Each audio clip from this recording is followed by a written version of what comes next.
Inicialmente, eu gostaria de convidar para sentar aqui ao nosso lado o presidente da Academia Baiana de Educação, professor Assunto Cássio Pessoa, e também o diretor da Escola Politécnica. Também o diretor da Escola Politécnica, o professor Marcelo de Souza.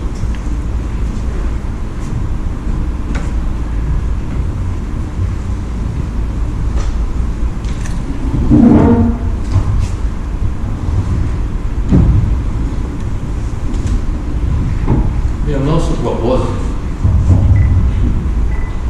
é falar sobre o livro que nós estamos lançando através de toda a série de livros, A Revolução da Educação Necessária ao Brasil na Era Contemporânea, que tem como subtítulo Como Revolucionar o Sistema de Educação do Brasil e da Bahia e o Ensino da Engenharia no Brasil. Gostaria também de informar que nós mandamos convites para o Ministério da Educação, a pessoa do ministro Camilo Santana, e também a Secretaria da Educação do Estado da Bahia. Até o momento, até ao sair de casa, nós recebemos comunicado a secretária da Educação do Estado da Bahia, Adélia Maria Carvalho de Melo Pinheiro, apresentando os cumprimentos e agradecendo pelo convite para participar do lançamento do livro, e que, devido aos compromissos governamentais previamente assumidos, ela não pôde comparecer a este evento. Quero registrar também a presença aqui do representante do comando da 6ª Região Militar, o Tenente Coronel Renganes, que aqui está presente. Ele é professor do Colégio Militar e veio aqui, evidentemente, interessado na temática que nós vamos apresentar. Bem, sobre o livro, o que eu tenho a informar é o seguinte: ele é o resultado de mais de 10 anos de pesquisas que nós estamos realizando sobre os problemas que afetam a educação brasileira e sobre a prática da educação pelos melhores sistemas de educação do mundo, como a Finlândia, a França, a China, os Estados Unidos, Cuba, Coreia do Sul, Japão, e também o projeto Bolonha, além dessa abordagem, quer dizer, analisar os problemas da educação brasileira e também conhecer o que se faz, as melhores práticas da educação do mundo, nós também analisamos aprofundadamente várias obras de dois grandes educadores brasileiros, que foram Anísio Teixeira e Paulo Freire. E além disso, a obra do grande educador francês, Edgar Morin. Então nós procuramos absorver o máximo de conhecimento sobre o que vem sendo praticado em várias partes do mundo sobre a educação e sobre os problemas que afetam a educação brasileira. O que nós pretendemos com este livro é apresentar o que e como fazer para promover uma revolução do sistema de educação. O Brasil se tornou, porque se tornou necessário, já vista que atravessa uma crise sem precedentes. Esta crise resulta, de um lado, da inexistência de um eficiente e eficaz sistema de educação e, de outro, da falta de políticas governamentais que contribuam para a superação dos problemas atuais da educação e para a sua adequação às mudanças tecnológicas em curso que impactam sobre o mundo do trabalho e a sociedade em geral. O que nós podemos constatar a partir da nossa experiência, na análise que nós fizemos, é que o sistema de educação no Brasil ainda está preparando pessoas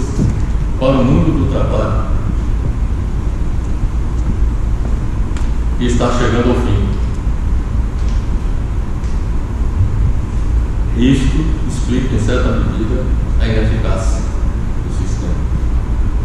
O fato do sistema de educação do Brasil ser ineficiente e ineficaz impede que ele opere como fator de desenvolvimento econômico e social e contribua para a ascensão social das camadas mais baixas da população. A inexistência de uma nova política de educação ajustada às mudanças tecnológicas em curso impede que o Brasil aumente a produtividade de seus trabalhadores e comprometa seu desenvolvimento econômico e social e sua competitividade internacional. A revolução da educação que propomos que precisa ser realizada no Brasil visaria, de início, eliminar as fragilidades existentes nos ensinos fundamental, médio e superior, para posteriormente adequá-los aos imperativos da era contemporânea. O nosso livro ele é composto dos seguintes capítulos. Ele tem uma apresentação no capítulo 1, no capítulo 2, o desempenho, apresenta o desempenho do sistema de educação do Brasil. O capítulo 3 apresenta os principais sistemas de educação do mundo. O capítulo 4 apresenta os requisitos para a educação do futuro do Brasil. Esses requisitos foram estruturados a partir do capítulo 2 e do capítulo 3, que apresenta o desempenho do sistema de educação do Brasil e os principais sistemas de educação do mundo. Então, no capítulo 4, nós apresentamos os requisitos e, finalmente, no capítulo 5, apresentamos como promover a evolução da educação no Brasil.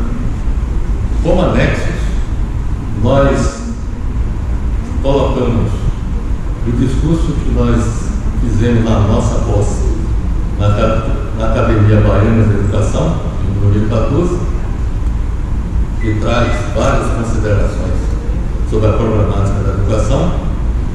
No anexo 2, nós apresentamos como revolucionar o sistema de educação da Bahia e no anexo 3, como revolucionar o ensino da engenharia no Brasil.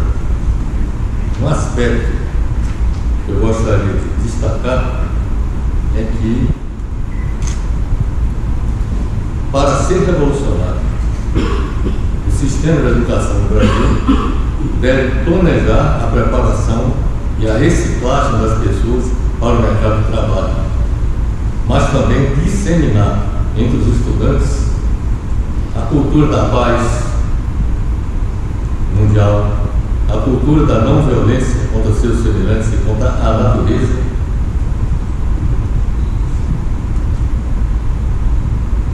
bem como buscar a superação da alienação social atual entre os estudantes. O grande desafio da educação no Brasil não é representado apenas pelas rápidas mudanças que estão acontecendo no mundo do trabalho, graças ao avanço tecnológico que pode gerar o fim de algumas profissões, com consequente aumento do desemprego e a criação de novas para lidar com novos sistemas produtivos. É também desafio do sistema de educação fazer com que ele colabore na superação da alienação social, conforme eu falei, com a adoção de uma política de educação voltada para a formação do indivíduo crítico, reflexivo, pensada como cultivo do espírito, como condição para o avanço da humanidade sob os âmbitos ético e político, com o objetivo de integração social e de construção da cidadania, de acordo com os ensinamentos de Anísio Teixeira e Paulo Freire. A finalidade do sistema de educação no Brasil deve ser o de fazer com que o indivíduo adquira competências, desenvolva sempre um senso crítico e se aposte no patrimônio científico e cultural historicamente construído pela humanidade, mas, acima de tudo, deve ser instrumento para promover a felicidade do indivíduo e a felicidade coletiva da sociedade onde ele vive. A finalidade mais nobre da educação, no meu entendimento, talvez seja a mais importante delas, que é a de oferecer às pessoas oportunidades e meios para serem felizes. O Brasil está à espera de uma revolução na educação que tem como principal objetivo proporcionar não apenas a capacitação dos indivíduos para o mercado de trabalho, mas, sobretudo, criar as condições para a conquista da felicidade dos seres humanos, individual e coletivamente. Os desafios de mudança na educação brasileira são de enfoque e também estruturais. São relacionados com o método de ensino, com a pedagogia, mas também estruturais no sentido de dotar as instituições de ensino de laboratórios adequados, de salas de aulas, de todos os meios que sejam necessários para fazer com que o aprendizado do aluno seja o melhor possível. Os principais aspectos a serem considerados na educação no Brasil são os seguintes. E aqui nós vamos falar sobre as grandes mudanças do ponto de vista pedagógico e metodológico. Por exemplo, não deve ser adotado um único modelo proposto a caminho para a educação, haja vista a diversidade econômica, social e cultural do Brasil. Quer dizer, nós devemos adotar um modelo, ou seja, um currículo básico para todo o país, mas em cada região do país se ajustar à diversidade de cada uma das regiões, a diversidade social e cultural de cada uma das regiões. Do ponto de vista metodológico, a forma mais correta que nós podemos obter, através que nós vimos a experiência da Finlândia, sobretudo da Finlândia, da Coreia do Sul, do Japão, é de que o ensino deve ser trabalhado com desafios, com projetos reais, que parece ser o caminho mais importante hoje para que o aluno tenha uma aula agradável, que se interesse efetivamente pela aula, de tal maneira que, por exemplo, uma aula de física, a visão tradicional da sala de aula para o ensino da teoria, do laboratório para a prática, essa abordagem ela está desaparecendo nesse país. Na realidade, a teoria e a prática ela é exercida no mesmo espaço. Em outras palavras, por exemplo, uma aula de física, professor de física, vamos supor em eletricidade, ele primeiro exercita, mostra um exemplo de um fenômeno da eletricidade, mostra como a eletricidade como se faz, como se pratica no laboratório, e nesse laboratório a teoria é explicada a partir daquela visão que o aluno tem do fenômeno físico visto. A mesma coisa, por exemplo, no caso de uma usina hidrelétrica, no ensino da engenharia. O professor pode utilizar slides, filmes, mostrando como uma usina hidrelétrica é construída, todas as suas dimensões, desde a base, o barramento, até a instalação dos equipamentos da usina hidrelétrica. Existem filmes que, na prática, o aluno pode acompanhar e verificar de que forma uma usina hidrelétrica é construída. Outra é levar o aluno até uma usina hidrelétrica. O ideal seria em construção, mas pode ser levado a uma usina hidrelétrica já pronta e lá mostrar na prática como é que uma usina hidrelétrica funciona. Da mesma forma, a construção de um edifício. Então é importante que a prática e a teoria elas sejam exercidas simultaneamente e não de forma separada, ou seja, a teoria numa sala de aula e para depois levar o aluno para um laboratório e de modo geral de forma muito precária, até porque muitas das nossas faculdades no Brasil são muito carentes de bons laboratórios. Então trabalhar com desafios, com projetos reais, parece ser o caminho mais importante hoje, mas pode ser realizado de várias formas e em contextos diferentes, conforme lhes falei, deve-se ensinar por problemas e projetos reais, num modelo disciplinar e em modelos sem disciplinas isoladas. Então, por exemplo, na Finlândia, eu pude constatar que eles, por exemplo, pegam um caso da vida real, como, por exemplo, a mudança climática.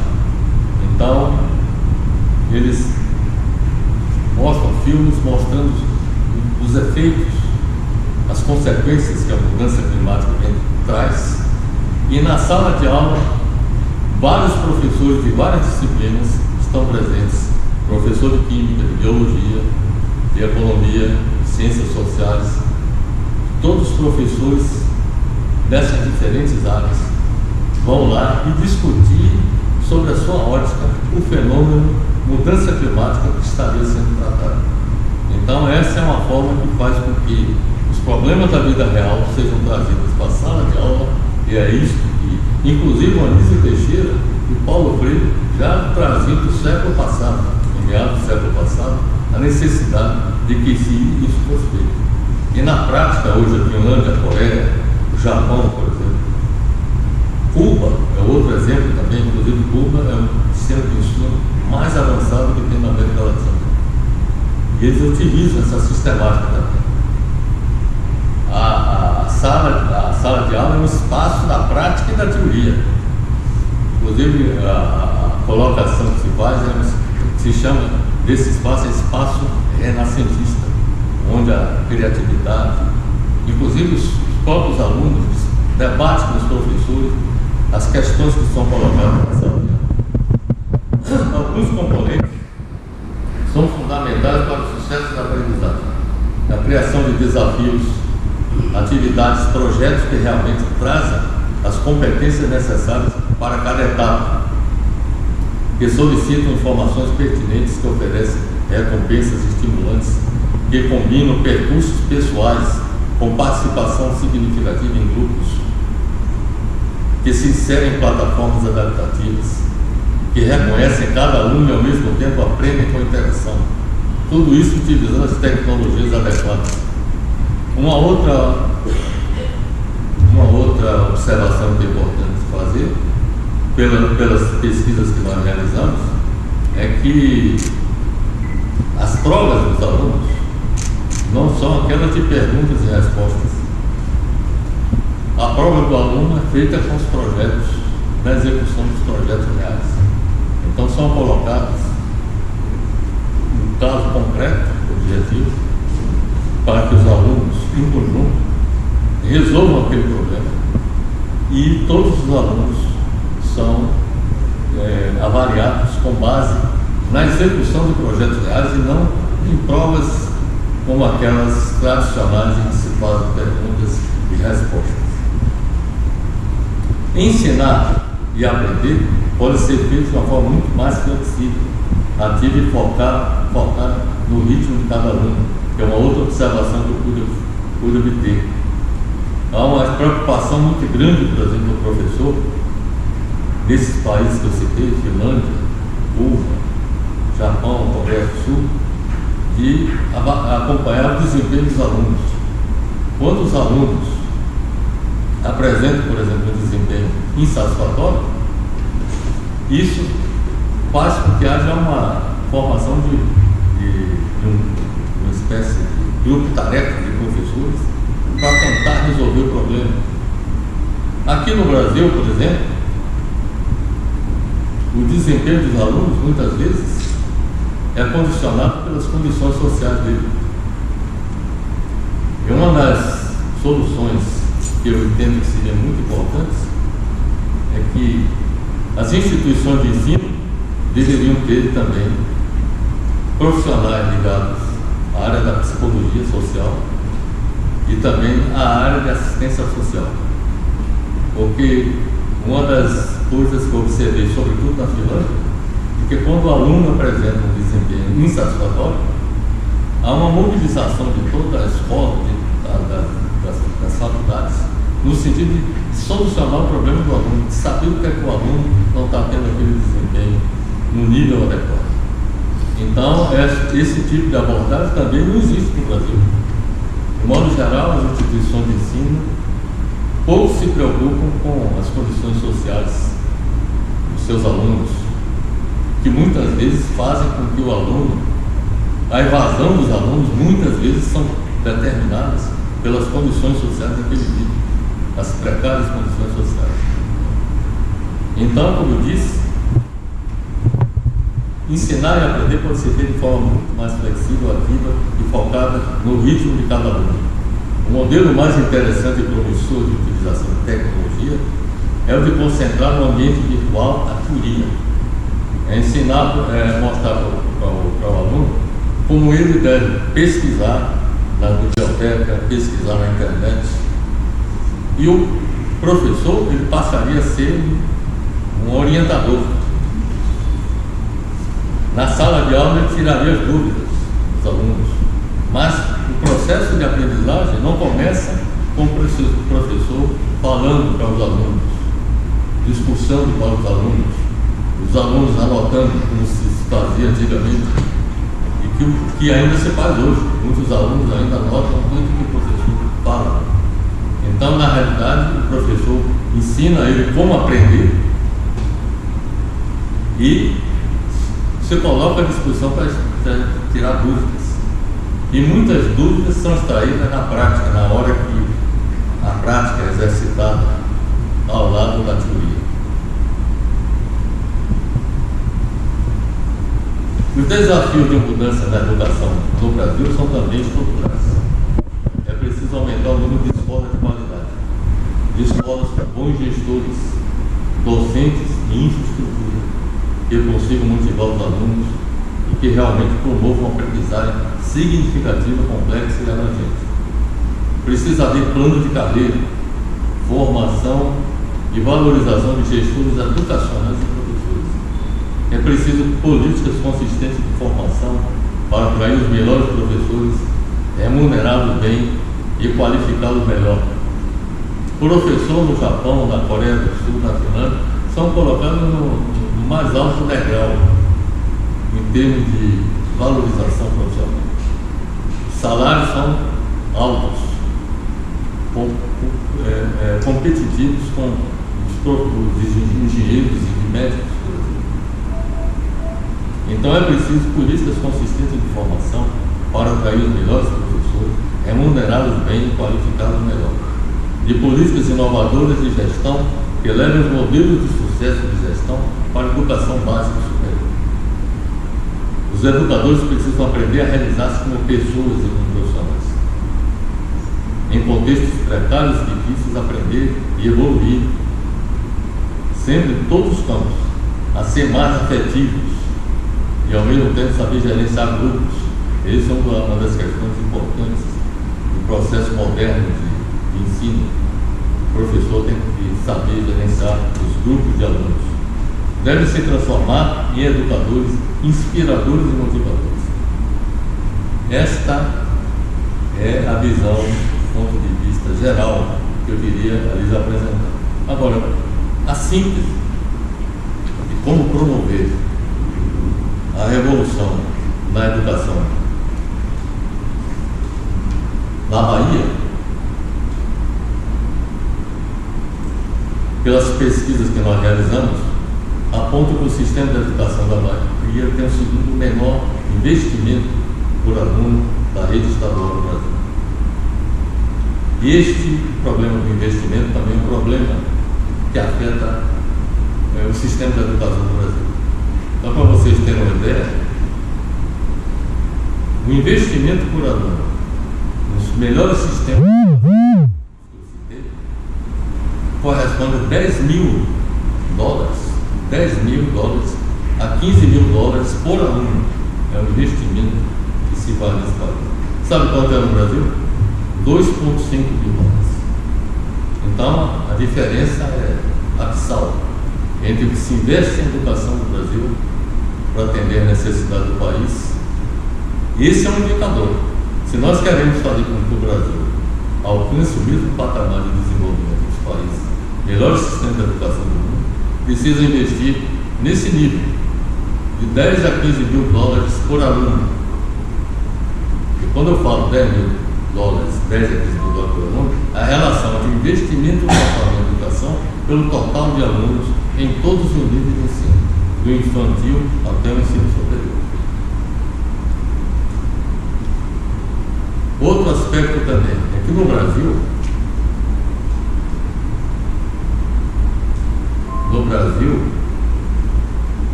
o investimento em educação em relação ao PIB corresponde a 5% do PIB no Brasil. Nos melhores sistemas de educação do mundo corresponde a 20% do PIB. Então, para o Brasil se equiparar ao melhor sistema de educação do mundo, precisaria passar de 5 para 20. Sem investimento não há solução. Quer dizer, na realidade, o que se pratica hoje, na minha visão, faz de conta que ensina as instituições de ensino e os alunos fazem de conta que aprendem. Então, é preciso que haja uma mudança nessa política de investimento no país com relação à educação. Outra coisa também, no Brasil, só para vocês terem uma ideia, para pagar os juros da dívida pública, juros e amortização da dívida pública, o governo federal aloca 40% dos seus recursos para pagar a dívida pública. 40%. Sabe quanto é para a educação? 3%. Quanto é para a saúde? 3%. Quanto é transferido para os estados e municípios? 10%. Para desenvolver políticas sociais, assistência social, educação, saúde, 13% do total. Se você quer realmente desenvolver a educação no Brasil, tem que resolver a questão da dívida pública. Ou renegocia o pagamento da dívida pública. O governo federal renegocia o pagamento da dívida pública com seus credores. E sabe quais são os principais credores da dívida pública? O sistema financeiro. E então é renegociar com os bancos, por exemplo. A renegociação seria o quê? Não seria o calote. Então, muita gente pensa que quando eu falo em renegociar, estou propondo o calote. Na realidade não é o calote que eu proponho. Proponho alongar o pagamento. De que forma? É você ampliar o espaço, aquela dívida, você amplia o espaço de tempo para pagar, reduz os encargos com pagamento e ao invés de alocar 40% do orçamento para pagar a dívida, aloca 20%, por exemplo. Você passaria a dispor de mais de 20% dos recursos que o governo arrecada de tributação e com isso dispor desse recurso para investir na educação, na saúde, na infraestrutura, etc. Então, sem resolver o problema da dívida pública, nós não vamos sair desse impasse. E isso se aplica ao enfrentamento, inclusive, da violência, que atingiu níveis críticos no Brasil, e que se o governo, por exemplo, não dispor de recursos para praticar políticas sociais de enfrentamento dos problemas sociais existentes no país, da fome, do desemprego, quer dizer, porque Bolsa Família só e Minha Casa Minha Vida só não resolve isso. É preciso mais recursos para fazer frente aos problemas sociais e, com isso, evitar que a violência se torne mais grave do que está no momento. Porque se não houver investimentos para praticar políticas sociais, política de bem-estar social no país e também recursos para poder combater o crime organizado. Porque um dos grandes problemas da violência no Brasil tem muito a ver com a incapacitação do Estado brasileiro, sobretudo nos últimos anos, sobretudo a partir do governo Michel Temer, quando foi adotada a política por teto de gastos. E com o teto de gastos, o governo ficou, digamos, com uma crise de forças, incapaz de investir absolutamente nada. Os recursos que o governo dispõe para investimento são mínimos. Sem recursos não resolve o problema do combate à criminalidade. Por mais que você aparelhe as polícias para combater o crime, isso não vai resolver. É preciso que haja o combate à criminalidade com um reforço policial, claro, mas é necessário, por exemplo, que invista em educação, porque a educação é que faz com que sejam formadas pessoas que tenham um espírito construtivo e não praticam violência. Quer dizer, a educação tem esse papel fundamental de incutir na mente das pessoas a cultura da paz e da não violência. Mas tem que haver também políticas sociais para poder evitar que, por exemplo, com a ausência do Estado brasileiro, sobretudo nas periferias da grande cidade, o crime organizado se estabeleça e lá impõe a sua vontade e sua lei, vamos dizer assim. Então nós estamos falando aqui de violência, de educação, você vê que está tudo interrelacionado e tem muito a ver com a questão dos investimentos públicos. Sem recursos financeiros, nada se resolve. O orçamento do governo federal, dos estados e municípios, são incrementados para atender às necessidades do país em todas as áreas, e particularmente a educação, que no meu entendimento deveria ser a prioridade número 1 do país. Nada vai se resolver. Mas eu estava falando sobre o problema da Bahia. Por exemplo, a Bahia, ela tem o segundo menor investimento por aluno da rede estadual do Brasil. É o segundo pior estado em termos de investimento no Brasil, é a Bahia. Esse baixo investimento tem impactado negativamente o desempenho da educação do estado da Bahia, historicamente abaixo de outras redes públicas do Brasil, e mesmo do Nordeste. A falta de condições de trabalho nas escolas é reclamação constante dos profissionais da educação da rede estadual. Isso daqui tudo nós pesquisamos. Isso daqui está no livro, as fontes que serviram de base para o que nós estamos afirmando estão no livro. A falta de condições de trabalho nas escolas é reclamação constante dos profissionais da educação. As escolas precisam de muito investimento. E isso não é novidade para o atual governo, porque esta carência vem de governos passados. É coisa que vem há décadas, tem 3 décadas de problemas. A Bahia registrou em 2022 a maior taxa de evasão escolar no ensino médio do Brasil. A evasão escolar tem muito a ver com problemas sociais das famílias dos alunos. O aluno é obrigado até a deixar de estudar para trabalhar para poder ajudar na sobrevivência da família. Então, a evasão escolar na Bahia, a maior taxa de evasão escolar é na Bahia, no ensino médio. De acordo com os dados do Instituto Brasileiro de Geografia e Estatística, a Bahia registrou uma taxa de 11,7% ao ano na taxa de evasão escolar no ensino médio. O número é 2 vezes maior que o total registrado no país, que foi de 5,5% ao ano. Os alunos do ensino médio da rede estadual baiana estão 2 anos ou mais acima da idade ideal da série que estão cursando. Este número representa 48% dos 635.569 estudantes no ensino médio estadual. Nacionalmente, a proporção de alunos nessa situação é bem menor, 32%, a Bahia 48%. De cada 100 professores da rede estadual baiana, 9 não têm ensino superior. O estado da Bahia está na 11ª posição entre as unidades da federação com mais professores sem formação superior. Não há valorização dos docentes. E um ponto que eu queria observar é o seguinte: não há profissão mais valorizada nesses países que eu falei, os melhores sistemas de educação do mundo. Não é ninguém é mais valorizado do que o docente, do que o professor.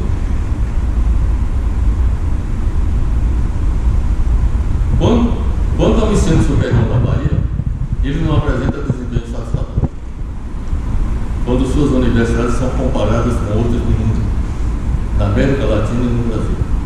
No Brasil, no ranking QS Latin America University Rankings de 2022 da consultoria britânica Quack Parelli Science, a Universidade Federal da Bahia se mantém na 19ª posição entre as universidades brasileiras. 19ª posição.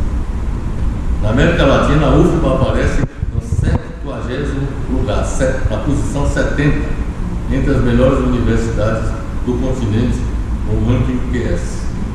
No mundo, as universidades na Bahia estão muito distantes das melhores universidades. A UFBA ficou na posição 1306 entre as melhores universidades do ranking da Times Higher Education, que é uma das instituições que avaliam o desempenho das instituições de ensino. Então, este é o quadro que se coloca para a Bahia, e o que nós enfatizamos aqui, que para solucionar os problemas da educação na Bahia, é preciso que as estratégias de desenvolvimento do sistema de educação do Brasil, que nós propomos em nosso livro, sejam levadas avante pelo governo federal da Bahia, além de que haja adoção pelo governo da Bahia das estratégias que nós propomos no livro, para superar as fragilidades atuais do sistema de educação da Bahia. Quais são as ações que estão sugerindo? Promover investimentos para melhorar o desempenho do sistema de educação da Bahia, visando oferecer educação de qualidade e elevar o IDEB. Então tem que elevar o investimento bastante. Quer dizer, o investimento que nós falamos no Brasil, que deveria evoluir de 5% do PIB para 20%, aqui na Bahia também deveria ser na mesma proporção em relação ao PIB do Estado da Bahia. Adotar medidas de assistência social, aquele ponto que eu tenho destacado com relação à questão da evasão. Adotar medidas de assistência social para combater a evasão escolar dos estudantes da Bahia, é para melhorar a defasagem de idade séria para todas as etapas da escolaridade, que há um descompasso entre idade séria, sobretudo no ensino médio. Elevar a capacitação dos docentes para desenvolver suas atividades na nova pedagogia que nós estamos propondo. Contratar mais professores com formação superior para substituir docentes sem formação compatível. Elevar a remuneração dos professores para valorizar os docentes e atrair pessoas mais qualificadas para a função. Inclusive, um dos problemas que está havendo, no Brasil, é o apagão dos professores. Há uma queda na procura de estudantes para fazer licenciatura, tá certo? Isso tem muito a ver com a desvalorização que os docentes têm no Brasil. Elevar a remuneração dos professores para valorizar os docentes e atrair pessoas mais qualificadas para a função. Investir na melhoria das condições de trabalho nas escolas, investir na melhoria das bibliotecas, laboratórios de informática, sobretudo os laboratórios de ciências da rede estadual da Bahia. Então, se quer dar uma aula de qualidade e atrativa para o aluno, é necessário que esse laboratório seja melhor aparelhado e que a teoria seja feita lá junto da aparelhagem dos laboratórios, para poder mostrar para os alunos como o fenômeno físico, químico ou biológico, por exemplo, se realiza. Elevar o nível de investimento na educação da Bahia compatível com suas necessidades. Elevar o nível de investimento nas universidades públicas da Bahia, para oferecer elevação de qualidade e elevar seu desempenho em comparação com outras universidades do mundo, na América Latina e no Brasil. Agora, sobre o ensino da engenharia no Brasil, eu tenho as seguintes observações a fazer.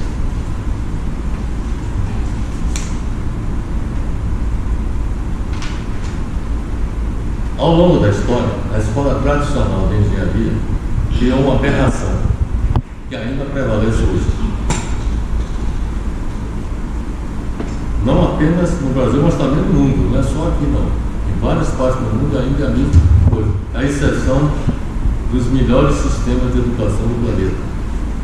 A solução para isso é o melhor. Separou o ensino em teoria e prática. Essa é uma visão cartesiana, separar a teoria da prática. A teoria e a prática tem que ser exercida lado a lado e simultaneamente. Separou o ensino em teoria e prática ao criar salas de aula para a teoria e laboratórios para a prática.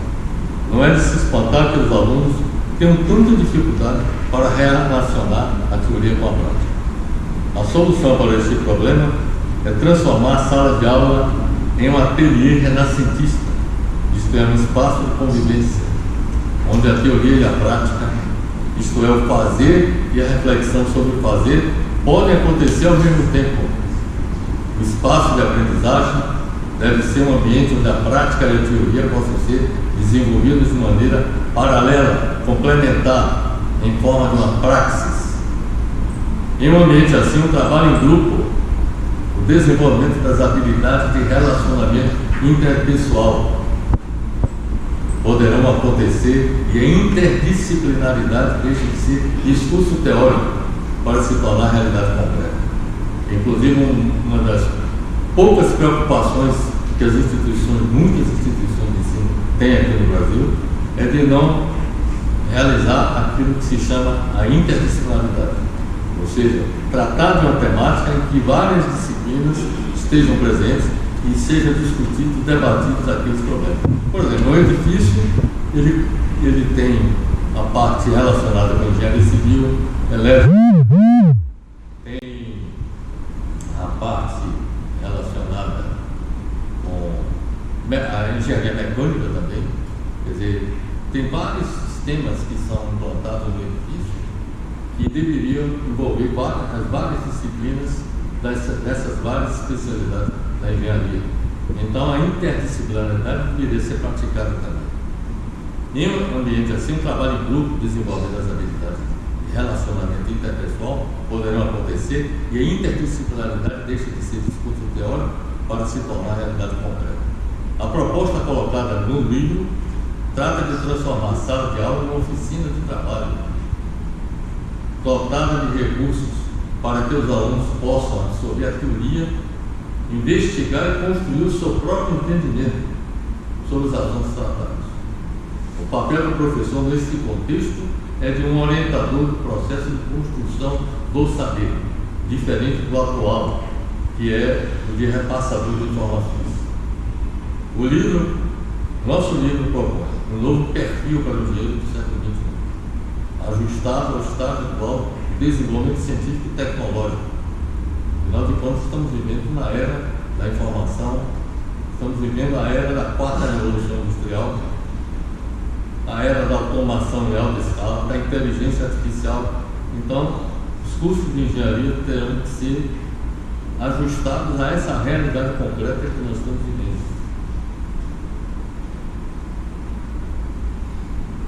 A melhoria do ensino da engenharia requer que se realize com o professor, ensinando com base em problemas e projetos, em modelos com disciplinas isoladas e também envolvendo várias disciplinas.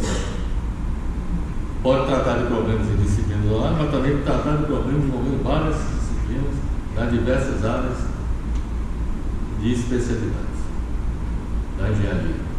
Os estudantes de engenharia precisam ter menos dependência das aulas expositivas formais e deve ter certeza de que a pesquisa faz parte do processo de sua própria educação. O próprio aluno deve pesquisar na prática sobre aquilo que está aprendendo.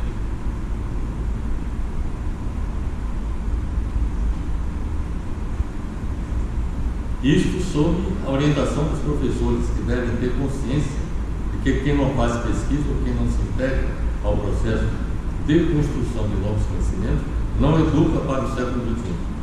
Alguns componentes são fundamentais para o sucesso da aprendizagem: a criação de desafios, atividades, projetos reais, eu já falei sobre isso, que realmente trazem as competências necessárias para cada etapa do ensino.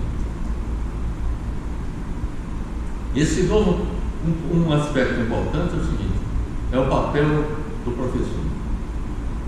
Ele seria um articulador das etapas individuais e grupais, com sua capacidade de acompanhar, mediar e analisar os processos, resultados, lacunas e necessidades, a partir dos percursos realizados pelos alunos individual e grupalmente. Este novo papel do professor é mais complexo do que o anterior, que transmitia informações para os alunos. O novo professor precisa de uma preparação em competências mais amplas, além do conhecimento do conteúdo, como saber adaptar-se ao grupo e a cada aluno, planejar, acompanhar e avaliar atividades significativas e diferentes. Ensinar e aprender pode ser feito de forma muito mais flexível, ativa e focada no ritmo de cada aluno. É importante também, aqui já com minhas últimas palavras a respeito do ensino da engenharia, é dizer o seguinte: adicionalmente, é importante ressaltar que a fragilidade do ensino da engenharia no Brasil que precisam ser superadas, como por exemplo, a existência de muitos professores das disciplinas de engenharia que não têm experiência industrial, empresarial e governamental. Isto se deve ao fato de muitos professores terem assumido. Muitos alunos, segundo problema que é importante observar, muitos alunos carecem de capacitação plural e multidisciplinar em internet, tecnologia da informação e língua inglesa para utilizar softwares e ferramentas ligadas às disciplinas de engenharia. Hoje, muito da engenharia é feito com softwares e que os alunos têm que lidar com esses softwares. Além disso, para entrar no mercado de trabalho e crescer, os alunos de engenharia precisam adquirir noções básicas de administração, especialmente de projetos de marketing, economia e meio ambiente, gestão de pessoas e projetos, e ter habilidade de comunicação escrita, entre muitas outras coisas. E constata-se hoje que há grande segmentação no ensino da engenharia. Há 20 anos atrás não existiam tantas engenharias como existe hoje. Erroneamente, na minha visão, a tendência é que essa segmentação aumente à medida que a necessidade surge, porque não faz sentido que exista uma faculdade de engenharia, por exemplo, de software ou de sistemas, como já ocorre desde 1990 em várias instituições de ensino do Brasil. Para finalizar, meus amigos, eu tenho a dizer o seguinte: que este livro, nosso livro, incorpora textos de artigos que nós publicamos, artigos, resultados de pesquisas que publicamos nos últimos 10 anos em vários websites, tanto no Brasil quanto no exterior, e revistas especializadas, através dos quais analisamos o setor da educação no Brasil e no mundo. A metodologia utilizada na elaboração deste livro consistiu basicamente em estruturar seus capítulos com o uso de artigos que nós produzimos ao longo desses 10 anos,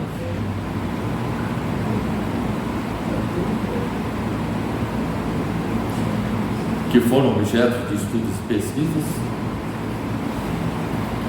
abordando os tópicos referentes a cada capítulo.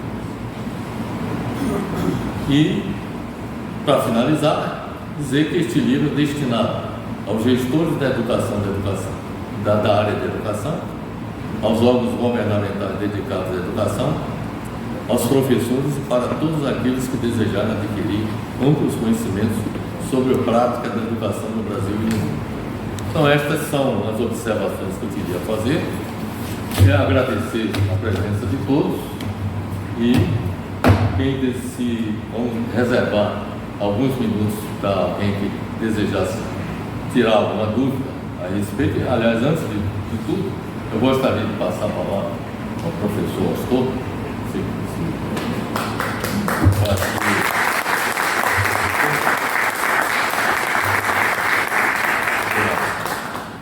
como presidente da Academia Baiana de Educação, fazer suas observações inicialmente sobre o que nós apresentamos. Meu caro professor engenheiro Fernando Alcofarado, dizer que o apoio da Academia Baiana de Educação ao lançamento do seu livro foi muito grato para a Academia Baiana de Educação. Este livro, como todos ouvimos, vai refletir o pensamento de cada um dos que estamos aqui neste auditório e de todos aqueles que, por acaso, estiverem no lançamento do livro e adquirirem esse livro. Nós podemos observar que os 10 anos que foram necessários para a pesquisa que foi realizada na Bahia, no Brasil e em uma boa parte do mundo, representa o que a grande distância que existe entre a educação que estamos vivenciando hoje na Bahia e no Brasil e a experiência que o mundo moderno nos traz em matéria de educação. A distância é muito grande e o tempo a alcançar essa distância será maior ainda, porque um dia que se perde na educação representa pelo menos um ano que se perdeu na aprendizagem.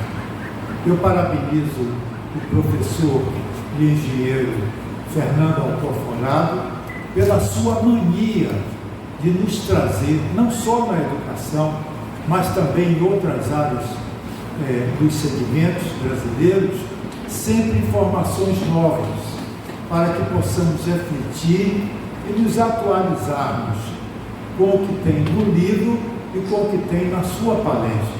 Vejam que passamos aqui 1 hora percorrendo os caminhos do livro de Altoforado, que será lançado logo após o encerramento dessa sessão.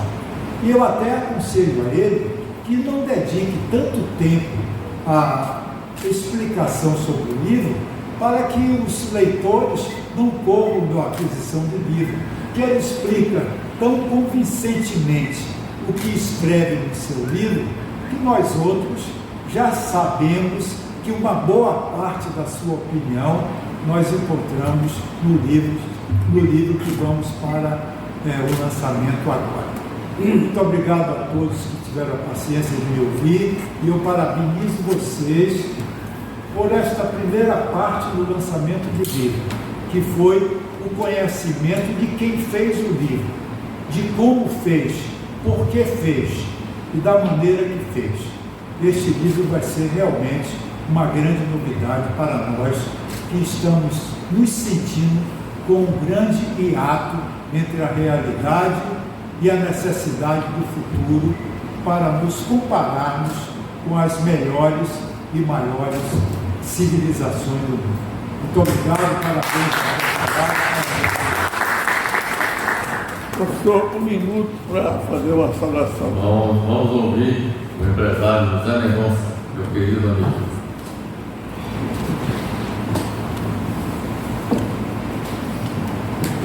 Com satisfação, nessa casa, a casa da engenharia. Eu resido no edifício, lá no alto. Quando eu olho, vejo a inteligência humana, o estudo, porque pelo seu livro, pela sua capacidade de expandir questões tão sérias, tão importantes como esta. Mas eu gostaria de fazer uma pequena questão, de suscitar uma questão.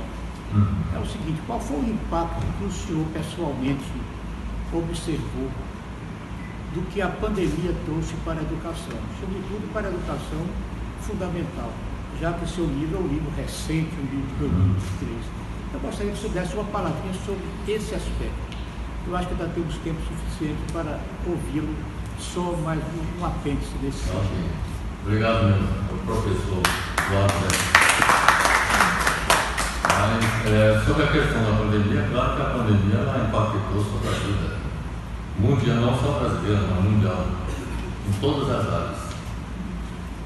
Afetou as ações governamentais. Muitos governos foram convocados para enfrentar o vírus, a pandemia. No início não havia nenhuma solução, nem vacina para poder lidar com a doença. Então foi uma batalha gigantesca, isso daí afetou a economia. Ao afetar a economia, isso significou uma queda na atividade econômica. O comércio internacional foi também comprometido. Inclusive houve falta de produtos. A cadeia de valores da produção mundial foi fortemente prejudicada. E até hoje ainda esse impacto se faz sentir. E o impacto social foi terrível, porque muitas empresas fecharam suas portas. Os problemas sociais que já eram graves se tornaram mais graves com a pandemia, porque muitas empresas fecharam suas portas, demitiram muita gente, e a fome, por exemplo, e a miséria aumentou significativamente. Por exemplo, no Brasil, 32 milhões de pessoas enfrentaram a fome e a miséria ainda enfrentam. É um problema ainda para ser resolvido. E o ensino também foi comprometido.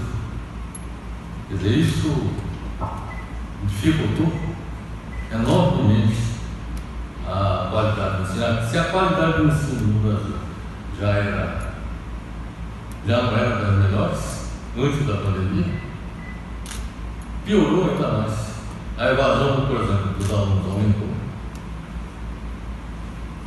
Houve até um problema do Covid, que também atingiu alunos e professores.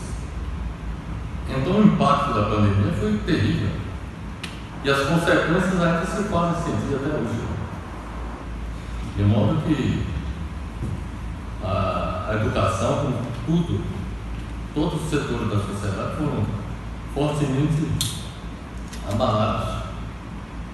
E no caso específico do Brasil, nós tivemos 700 mil mortes por conta da Covid. Quer dizer, e observe o seguinte: o Brasil significou, o Brasil, que representa 3% da população mundial, teve 10% dos mortos pela Covid. Quer dizer, o que significa que os governos aqui no Brasil não trabalharam a contento, porque não se justifica que com 3% da população haja 10% de mortos pela Covid. Então, a Covid realmente foi um fato terrível e que impactou negativamente sobre a sociedade brasileira, sobre a educação em particular, de modo que ainda esse é um problema que ainda está para ser enfrentado e resolvido. E para isso os governos têm que investir, como eu disse. Investimento é a solução. Sem investimento não há solução para nada, eu diria. Nem para a educação, nem para a saúde, nem para o crescimento da economia, industrialização do país. Por exemplo, o Brasil se desindustrializou. Na década de 80, 1980, década de 80, do século passado, a indústria representava 30% do PIB. A contribuição da indústria ao PIB era 30%. Sabe quanto é hoje? Menos de 10%. Quer dizer, a indústria brasileira ela declinou vertiginosamente. Aliás, quase tudo do Brasil decaiu nesse período. Isso tem muito a ver com o modelo econômico neoliberal. O modelo econômico neoliberal ele contribuiu para fazer com que o Estado, que deveria ser um agente ativo do processo de desenvolvimento, indutor do processo de desenvolvimento, deixou de ser no Brasil. Sobretudo a partir de 2015. Mas o neoliberalismo existe desde 1990. E o neoliberalismo coloca o seguinte, que o Estado não deve intervir na economia e não deve também investir nas questões sociais. Quer dizer, o Estado ele deve funcionar mais como um organismo que vai cuidar, sobretudo, das questões de defesa, segurança pública, basicamente essas questões. Mas as questões sociais também não deveriam ser objeto de tratamento pelo Estado.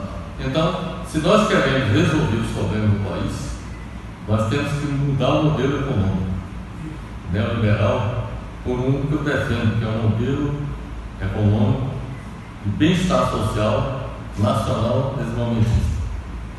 Quando eu falo bem-estar social, quando eu falo modelo de desenvolvimento que envolve, aborda a questão de bem-estar social, significa que o meu espelho para isso são os países escandinavos, que apesar de não ser perfeito, mas pelo menos é a região do planeta onde as questões sociais são tratadas de forma diferente. As políticas sociais são executadas e colocadas em prática em todas as áreas. Educação, por exemplo, os países de maior desenvolvimento da educação no planeta são os países escandinavos. A Finlândia, a Suécia, a Dinamarca, a Islândia e... eu falei... Suécia, Dinamarca, Noruega, Islândia e Finlândia. São 5. Entre os 10 países do mundo, são os países mais desenvolvidos, econômico e socialmente. Lá o governo, inclusive na Noruega, por exemplo, existe um lema lá do governo. O governo trata as pessoas do berço à sepultura. Se preocupa com as pessoas do berço à sepultura. Isso é que significa bem-estar, tratar a política de bem-estar social. E quando eu falo nacional desenvolvimentista, é o seguinte, é que a partir de 90 se considerou que o bom é o do estrangeiro. Que nós deveríamos importar tudo que for possível, e a consequência disso foi a desindustrialização. Nós passamos a importar até máscara na época da pandemia, até máscara nós importamos da China. Qual é a ciência que tem que fabricar máscara?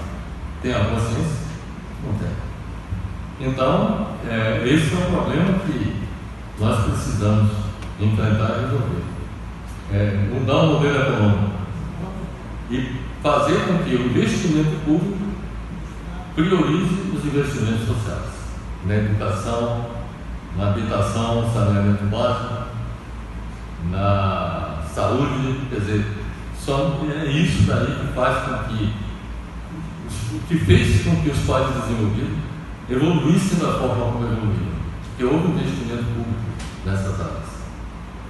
E nós estamos carentes disso há muito tempo. Esse é um fenômeno que existe desde a colônia, passando pelo Império e pela República. A carência de investimento público é um problema secular no Brasil. Precisamos reverter esse quadro.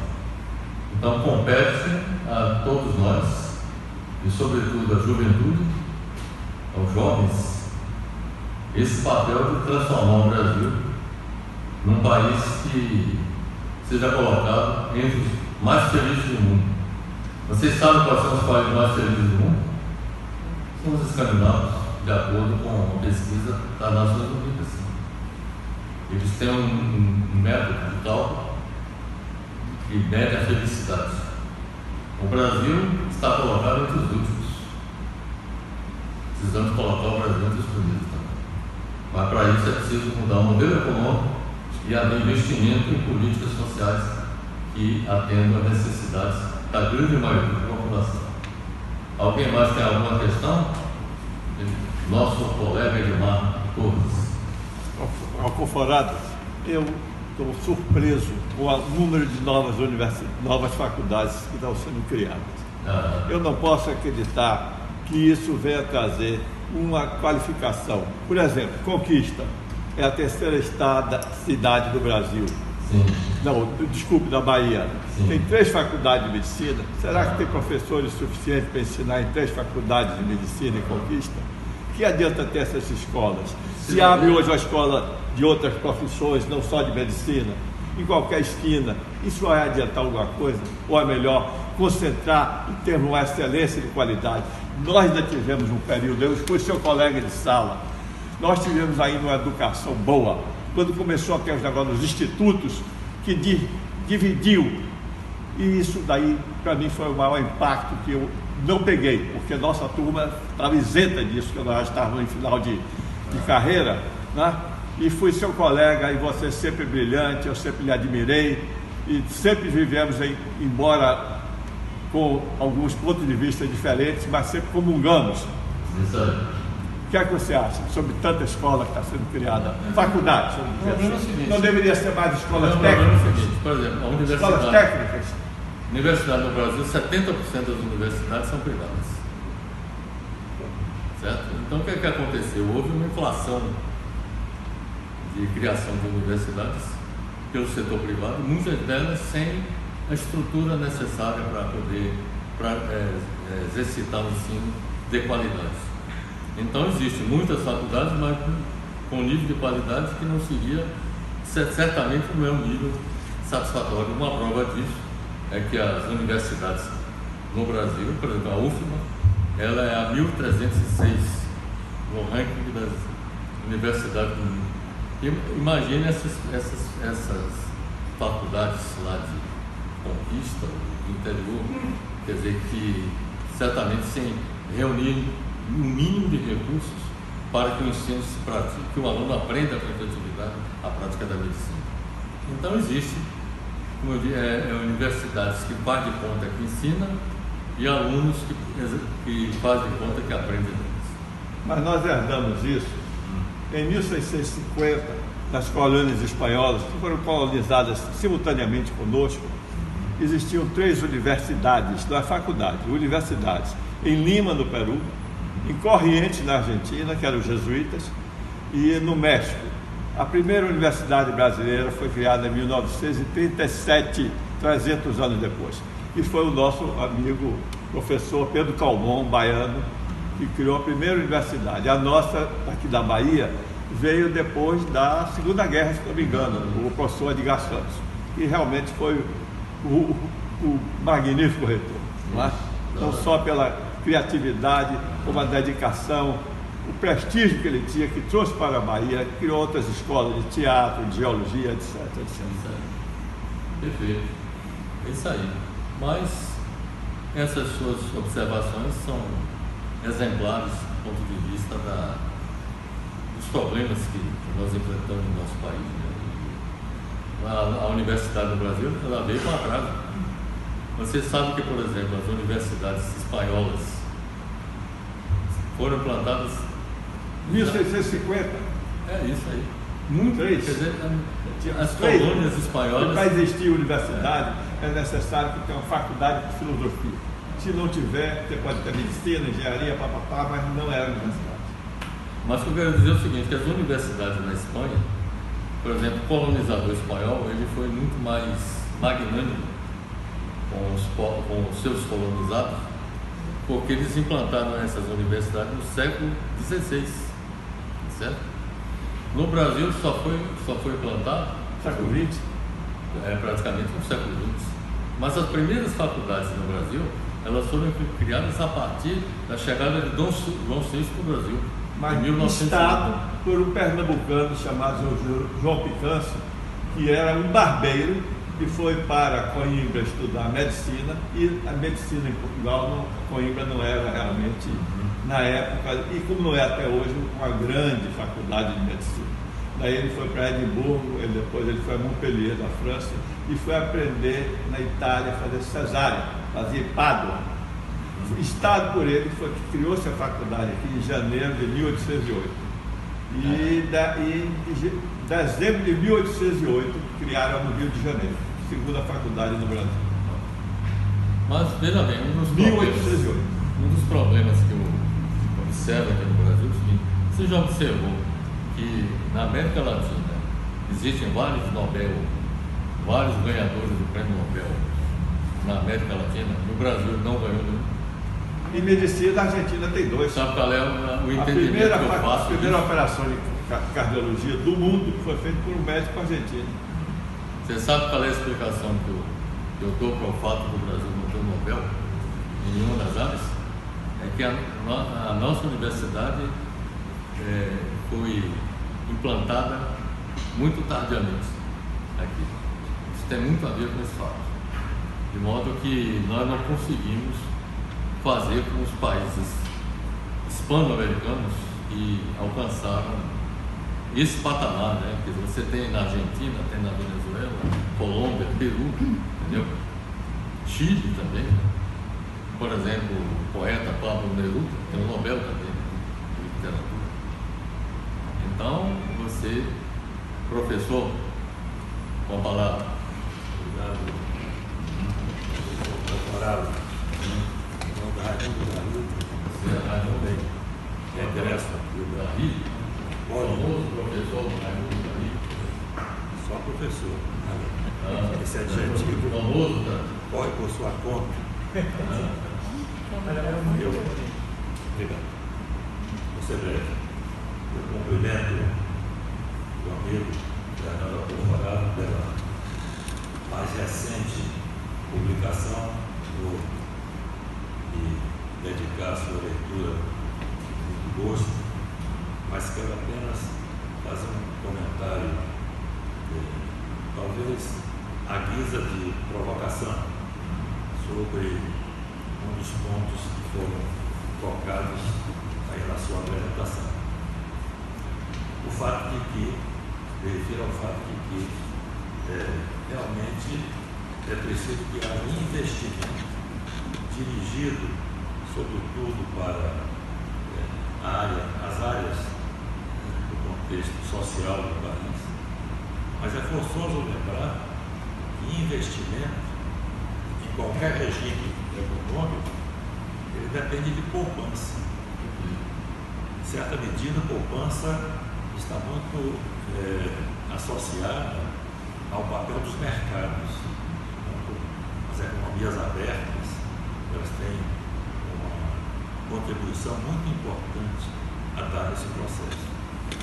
Creio que o problema mais central é justamente o objeto do debate que aqui está se travando agora, da educação, porque em havendo um processo, um sistema educacional que cumpra com suas finalidades e alcance os objetivos para os quais ele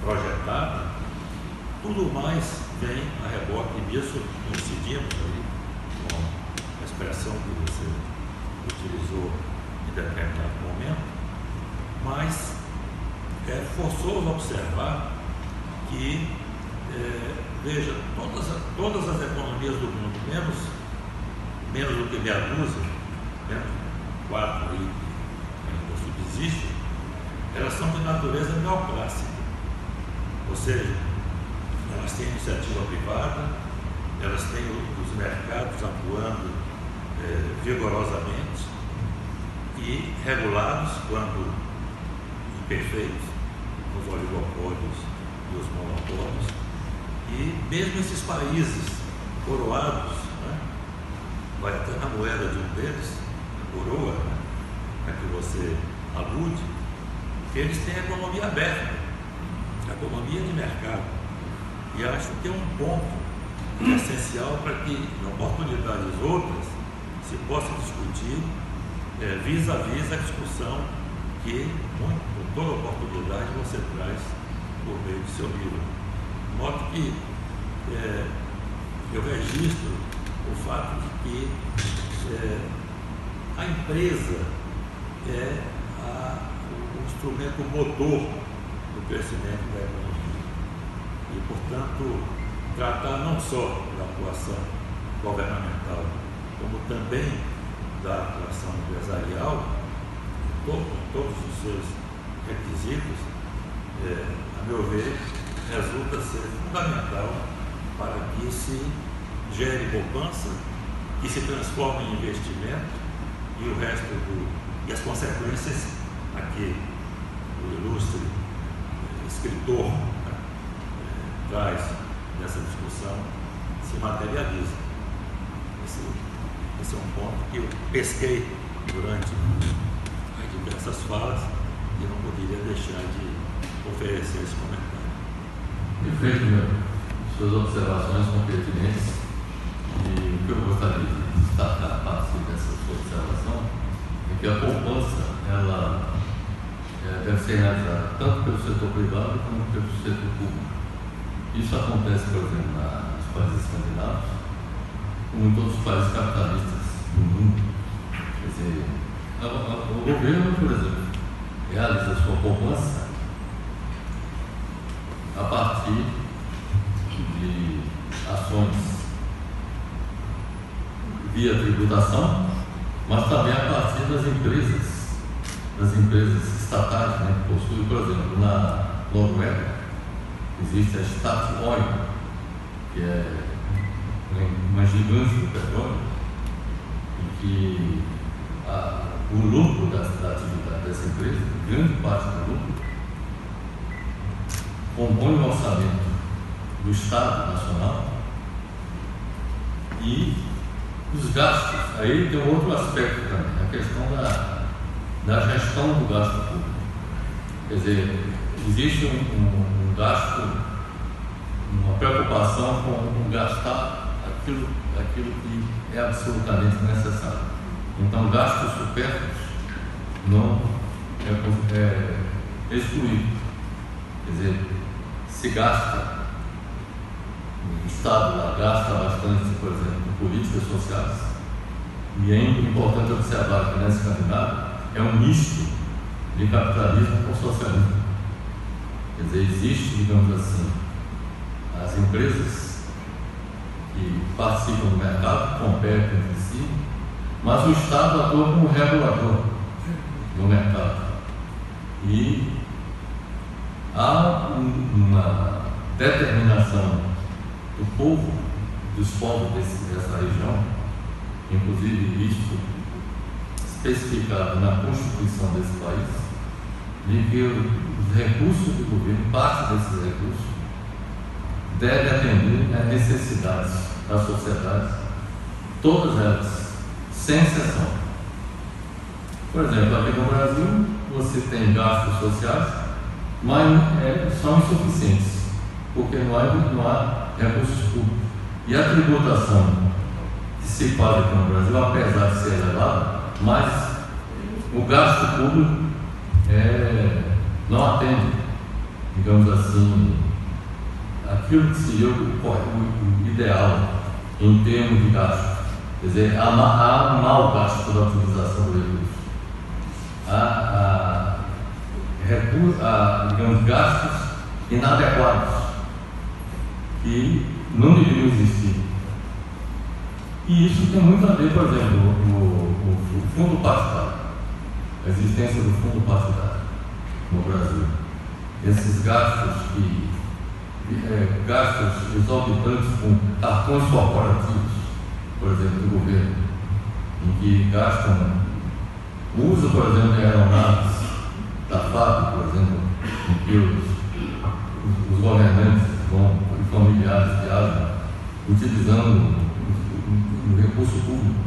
Então é preciso que haja um disciplinamento. E essa é uma coisa que existe nos países escandinavos. De modo que sobra dinheiro. Na Noruega sobra tanto dinheiro que eles discutem bastante o que fazer com tanto dinheiro. Nós aqui não temos esse desafio, né? Gostaríamos de ter. Mas, meus amigos, agradeço a presença de todos e vamos lá à sessão de